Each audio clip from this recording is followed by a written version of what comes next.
and importantly, that we would continue to act with overwhelming force against our problems until they were solved.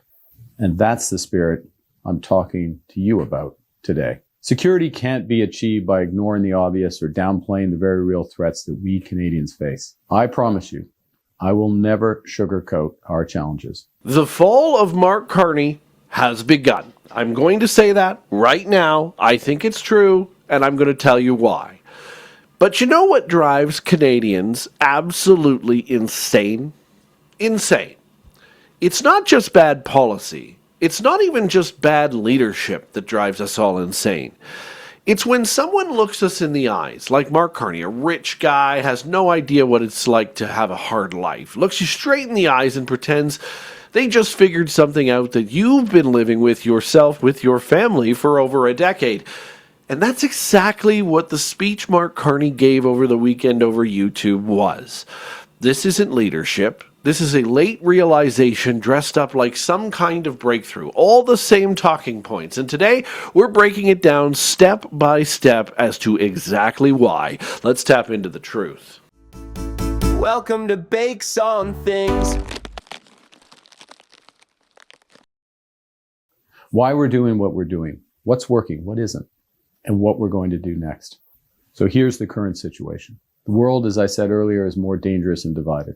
The U.S. has fundamentally changed its approach to trade, raising its tariffs to levels last seen during the Great Depression. Many of our former strengths, based on our close ties to America, have become our weaknesses, weaknesses that we must correct. Workers in our industries most affected by U.S. tariffs, in autos, in steel, in lumber, are under threat. Businesses are holding back investments, restrained by the pall of uncertainty that's hanging over all of us. The U.S. has changed, and we must respond. Welcome back to Tap the Maple here for your Monday morning. Yet another delightful clip from that speech. But welcome, everybody. I'm Chris Baker. Don't forget to like, subscribe, and join this conversation. Yes, it was the same old for Mark. The world has changed, guys. We need to adapt, guys. We can't rely on old world assumptions, guys. Okay, Mark, thanks again. This is not Davos 2. You hear those lines and they sound strong, at least they used to. They sound like leadership, but there's one major problem with hearing those lines for the umpteenth time. None of it is new. None of it at all. And none of it spells results. Canada has been dealing with the exact same structural issues for years now, over-reliance on the United States, internal trade barriers that make no sense in a modern economy, slow infrastructure development, and a complete lack of meaningful export diversification whatsoever. It hasn't changed in the last year, and it won't in the next 3.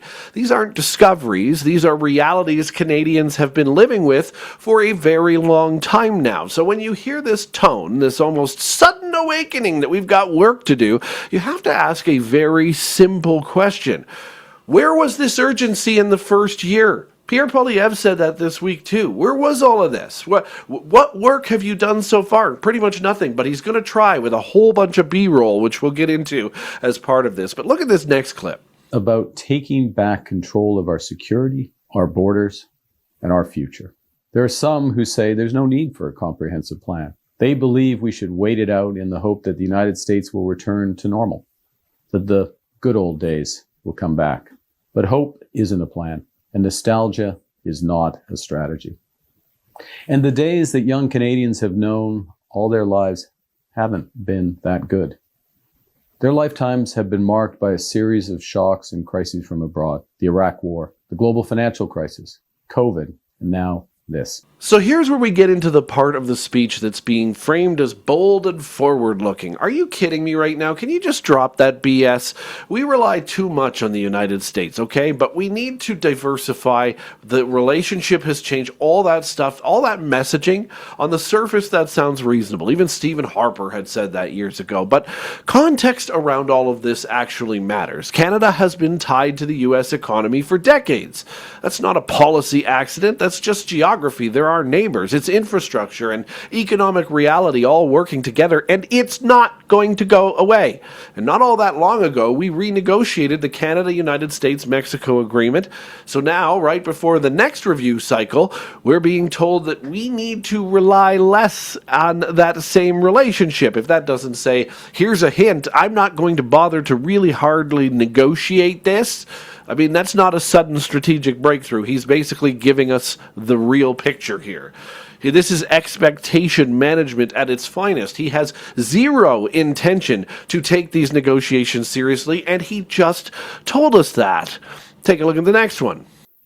That's the Canada Strong plan we're putting into action. Its goals are ambitious: to catalyze $1 trillion in investment, to create one Canadian economy out of 13, to build new trade and energy corridors, and to double the size of our clean energy capacity. Yes, that's ambitious. But in a crisis, fortune favors the bold. So listen carefully to how often instability comes up, unpredictability, tariffs, a changing global order. When those ideas are repeated over and over again, it's not just descriptive, it's deliberate. Because what it does is it lowers the expectations. Just like in the first clip around the US, he's doing it again here. Before anything even happens, he's making sure he tamps down what he's responsible for. If negotiations are difficult, if outcomes are underwhelming, if Canada walks away with less than people hope for, the explanation has already been planted in your head. I called it. I called it back in April. The world has changed, guys. I told you so. The U.S. is different. Told you so. We did what we could. That's not strength. That's narrative preparation. People like General de Salaberry, citizens like the Voltigeurs, who defended Chateauguay, and Indigenous heroes such as Chief Tecumseh, who united Indigenous nations across the Great Lakes to resist U.S. expansion and protect their lands. They battled together against a common foe, and by doing so, they made our life today possible. This statue of General Brock that I see every morning in the Prime Minister's office reminds me that when we're united as Canadians, we can withstand anything. It's all he's doing for you guys and us too is to just make the expectation that he's not going to get shit done at all. And that's really what we're being shown here with this speech. Take a look at this. It's already up and running. And though we have a ways to go yet, housing affordability is already improving. For example, asking rents across Canada at their lowest level in nearly 3 years. On energy and infrastructure, we're removing roadblocks that have been getting in the way of big projects. On trade, to sell our goods and create new jobs, we're building relationships with other countries. We've signed 20 new deals on 4 continents in less than a year because Canada has what the world wants, from energy to education. We have the values to which most of the world aspires. And we're a reliable partner in a world that is anything but. We're defending Canadian sovereignty by investing in our security and creating an industry to support it. We've embarked on an ambitious new mission to rebuild, rearm, and reinvest in the Canadian Armed Forces, with the single largest increase in defense investment in generations. As a result, recruitment to serve our country is already up 13%. This is the first time since the fall of the Berlin Wall that Canada will be spending what our allies expect and what we need for our defense. So in that, we hear about fixing internal trade, building infrastructure, improving productivity. All important, all necessary, all talked about for years, even before the Liberals over a decade ago. And that is the point here, folks. The issue has never been identifying the problems, which is all this speech is chalked up to be. The issue has always been solving them. So when those same ideas are presented again with a new tone, Canadians have every right and should be skeptical, including Liberals, because saying the right thing right now on YouTube doesn't change the fact that it hasn't been done.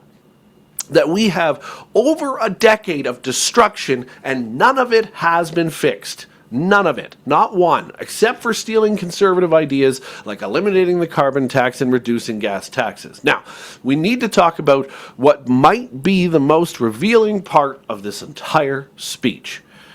Not what he said, what he showed you while he said it. Because the B-roll you just saw isn't random. It's intentional. You see explosions. You see global conflict, stock markets. You see chaos unfolding in different parts of the world. What was that? Why can't you just say what you need to say? All of that is layered behind his message about instability and uncertainty. Like he needs to prove himself. His words won't do enough of it. That creates label. It creates tension that makes it seem like everything is on edge, that the hero is here, the knight in shining armor has arrived. But none of it explains what Canadians are actually dealing with day to day. It doesn't explain housing affordability. It doesn't explain why wages aren't keeping up. It doesn't explain why productivity has stalled in this country and just won't get fixed. Those are all of our domestic issues. But then you get the market visuals, the red screens, the volatility pressure. Again, it reinforces the urgency that we must do things to help, but it makes it feel like the economy is under attack. But markets move, ladies and gentlemen. They always have. That's not new, and it's not unique to Canada. What Canadians are feeling isn't about one bad day in the market. It's about long-term trends that have made life more expensive and less predictable in this country. And that is at the hands of the Liberal government. And then there's the headline montage. Oh, the headline montage. Take a look. For example, asking rents across Canada at their lowest level in nearly 3 years. We're removing roadblocks that have been getting in the way of big projects. This is the first time since the fall of the Berlin Wall that Canada will be spending what our allies expect. Our defense strategy will catalyze $500 billion in investment in Canada over the next decade. Carney this and Carney that, Carney leading, Carney delivering, Carney's military help. It plays like a highlight reel for Mark Carney's first year, and that's exactly all that it is. Because if results are clear, they don't need to be reinforced with a rapid-fire sequence of newspaper headlines with your name in it. That kind of presentation doesn't inform us in any way. It just simply promotes yourself and your own arrogance. And if anyone else did that, we'd call it what it is. Total, utter arrogance. And finally, of course, there is the stat, the domestic travel stat. Look at this. With that spirit, we're buying Canadian. We're investing Canadian. We're exploring Canadian. Canadians everywhere are all in. Wow, folks, domestic travel is up 7%. Let me present the truth to you. It presented like proof, like something is working, like Canadians are changing their behavior thanks to Mark Carney in a meaningful way. They're not going to the U.S. anymore. We're spurning them. But guess what? When you actually look at the numbers, domestic travel in Canada typically moves within a 6 to 8% range almost every single year. Each year is a little bit different. That's normal fluctuation. The only real exception was during the pandemic when it actually did spike dramatically because people couldn't leave the country. It spiked over 20% in those years, not 7. So a 7% increase today doesn't signal a shift. It signals normalcy, which isn't you, Mark, which means that what's being presented as progress isn't really progress at all. When you put all of this together, this whole buffoon speech, the pattern becomes very clear. The visuals create the emotion, try to get you connected to Mark. The headlines create credibility. This is what Mark did. And the stat creates the illusion of proof. And the result is a message that feels convincing, even if the substance doesn't fully support it really in any way. In fact, our own lives don't support it in any way. Take a look at this. Big things. The St. Lawrence Seaway, Trans-Canada Highway, Expo 67, the CN Tower. We built new neighborhoods for hundreds of thousands of veterans and their families. And we opened new universities to launch their careers. We've begun to make big structural changes in the Canadian economy. And they're all designed to make us stronger at home and less reliant on the United States. On housing, we're taking a solution from the past, modernizing it, and creating a new housing agency to build affordable homes faster and transform the housing sector in the process. So this part is where the tone shifted, doesn't it? I understand you. Really? When's the last time you couldn't make your next paycheck? I get it. Oh, do you? And this is where it really starts to feel off, like a joke almost, like a 22-minute skit. Because Canadians didn't just start experiencing these challenges, they've been dealing with them for years. And your kind understanding, Mark, when you haven't ever pinched two pennies together in your life is just insulting. So when leadership suddenly adopts this tone of, I recognize it, I get it, it raises a simple question. First of all, why now? Why wouldn't you have said that in the beginning? Because the problems didn't just suddenly appear. In fact, your government created them over a decade ago. Only this now kind messaging, now that you have the full power, now that you have the majority, has caused your messaging to come out that I get you. Your king gets you. Here's the bottom line, folks. You're not the peasants. You're not. And it's not that the problems being described are necessarily wrong. We all know they're existing. It's that they're being presented like they're new to us, that Mark gets you now. And Canadians know that this is not true. It's not new to us at all. Because when someone tells you the world has changed, but your reality hasn't improved, you don't hear leadership. All you do is you hear timing. I got my majority. I got my power. I'm now the king, and the king gets you, peasants. And timing so matters here, especially when expectations are being shaped ahead of major decisions. So, street rat, this isn't a breakthrough. Just so you know, you're a street rat to him. This is all a setup. And the real question Canadians should be asking is quite simple. What are we being prepared to accept next? That's how you tap into the truth. Don't forget to like, subscribe, and of course, join the conversation on this down below. What did you think of Mark Carney's weekend YouTube speech? Did you buy any of it? Did the B-roll get you excited? Did you get titulated, as they say, about the bombs going off and the conflict in Azerbaijan and the markets and all of this? Well, Mark Carney confidently spoke in the background. Or did you see it for what it truly was, an entire load of you-know-what? We'll see you this afternoon for our 2 o'clock Eastern Time edition of Tap the Maple for your Monday afternoon. But for now, get into that conversation down below. Let's talk about it, and we will see you this afternoon. Have yourselves a great Monday morning. I'm going to put B-roll in the rest of my life. I think that'll work, right? Let's go.